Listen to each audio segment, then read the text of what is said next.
pour nous présenter À nous demain, pratique éditoriale et poétique d'auteur aux Écrits des Forges de 1971 à 2011, publié chez Nota Bene. Nous avons avec nous le co-directeur de ces actes de colloque, Jacques Paquin, professeur de littérature québécoise au département de lettres et communication sociale ici à l'UQTR.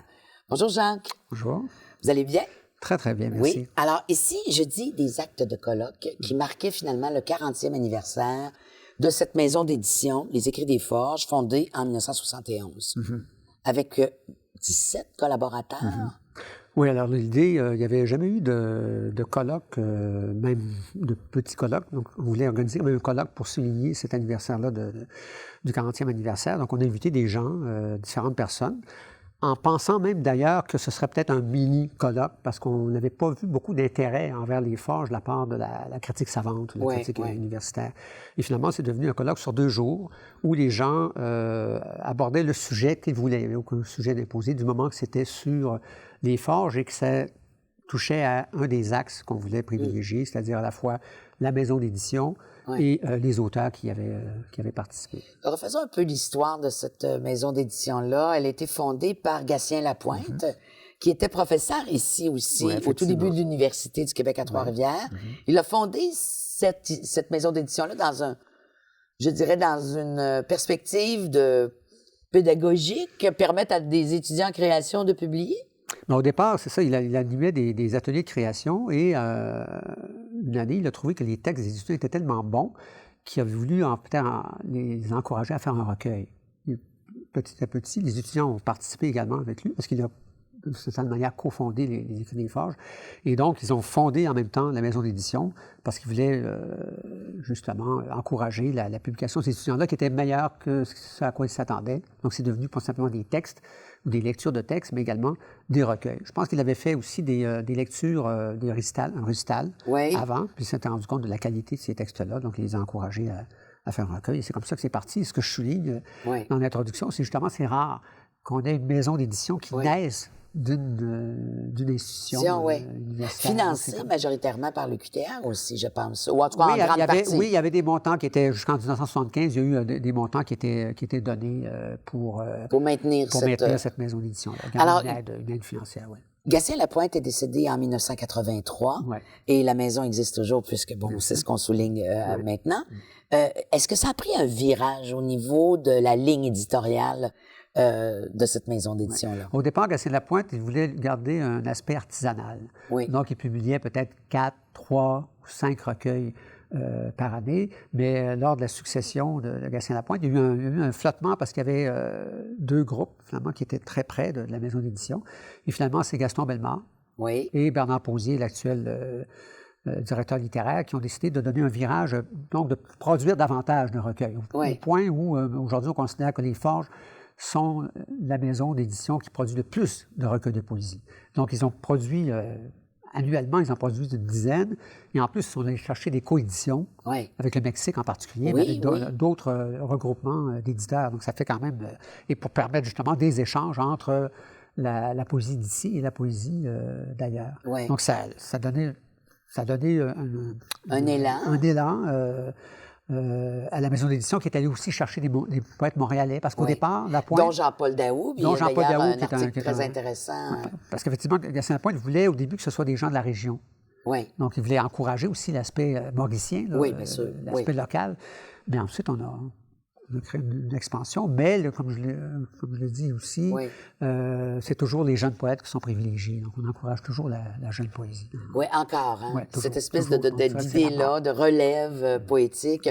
Et comment on explique un succès important, ou en tout cas une publication aussi abondante, au-dessus de 1000 publications en poésie, c'est quand même beaucoup.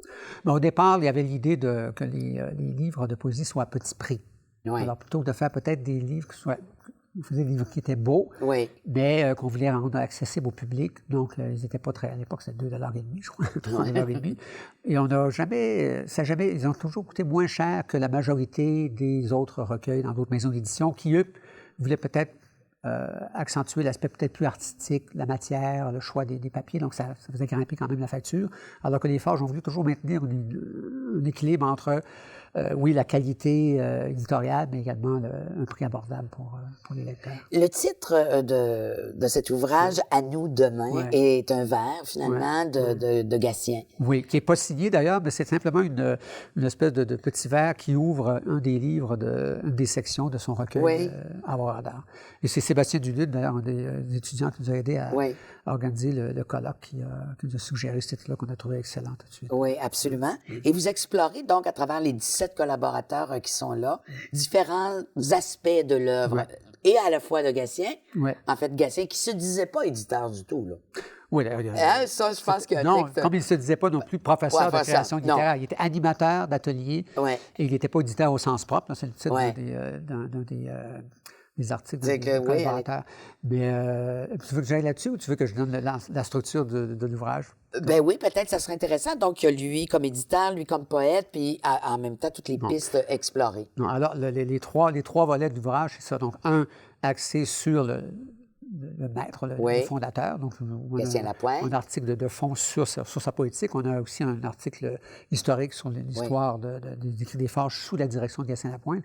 Et il y a aussi un article sur les archives de Gatien Lapointe, donc des choses qui sont restées en souffrance, qui n'ont jamais été publiées, pour faire voir aussi que derrière l'œuvre, il y a aussi des archives. Premier volet. Deuxième volet, c'est l'aspect éditorial. Donc, on couvre à peu près, parce que c'est quand même une maison d'édition qui a rayonné dans divers aspects de l'édition. Par exemple, on va parler des cassettes de lecteurs, de poètes qui lisent leurs poèmes. On va parler également de coédition avec une maison d'édition acadienne, un personnage. Coédition également avec le Mexique, très important. Et là, un auteur montre très bien le rôle de passeur culturel de Bernard Posier entre les écrits des Forges et les éditeurs mexicains. Là, j'ai peut-être oublié. Ah oui, il y avait eu aussi, il y avait une maison, il y avait l'atelier de production, l'atelier des Forges, qui était une revue qui encourageait les jeunes. C'est tout relié aussi. Tout l'aspect éditorial. Oui, l'aspect éditorial. Et l'aspect typographique. Et l'aspect typographique aussi, dont Sébastien Duluth s'empare à l'intérieur de ce recueil-là, évidemment. Et l'aspect témoignage aussi, à la fin du livre. Mais l'autre partie aussi, ce sont les auteurs.